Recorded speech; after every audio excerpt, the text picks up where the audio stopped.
July 5 Vaikom Muhammad Basheer ചരമദിനം.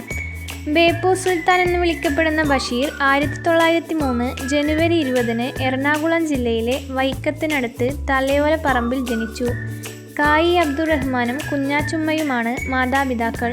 School വിദ്യാഭ്യാസ കാലത്ത് സ്വാതന്ത്ര്യസമരത്തിൽ പ്രചോദിതനായി കോൺഗ്രസിൽ ചേർന്നു. കടപ്പുറത്ത് ഉപ്പ് കുറുക്കി നിയമലംഘനം നടത്തിയതിന് ജയിൽ ശിക്ഷ അനുഭവിച്ചു. എറണാകുളം കേന്ദ്രമാക്കി ഉജ്ജീവനം എന്ന പത്രം ആരംഭിച്ചെങ്കിലും പോലീസ് പത്രം കണ്ടുകെട്ടി. തുടർന്ന് ഉത്തരേന്ത്യയിൽ പല സ്ഥലങ്ങളിലായി ഏറെ കാലം ചെലവഴിച്ചു. തിരിച്ചെത്തി ഫാത്തിമ ബീവിയെ വിവാഹം ചെയ്ത് ബേപ്പൂരിൽ താമസമാക്കി.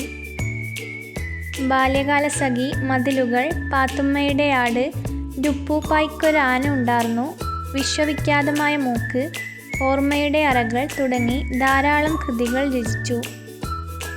വള്ളത്തോൾ പുരസ്കാരം, കേന്ദ്ര കേരള സാഹിത്യ അക്കാദമി അവാർഡുകൾ, പത്മശ്രീ എന്നീ പുരസ്കാരങ്ങൾ നേടിയിട്ടുണ്ട്. കോഴിക്കോട് സർവകലാശാല ഡി. ലിറ്റ് ബിരുദം നൽകി അദ്ദേഹത്തെ ആദരിച്ചു. 1994 ജൂലൈ 5 അദ്ദേഹം അന്തരിച്ചു.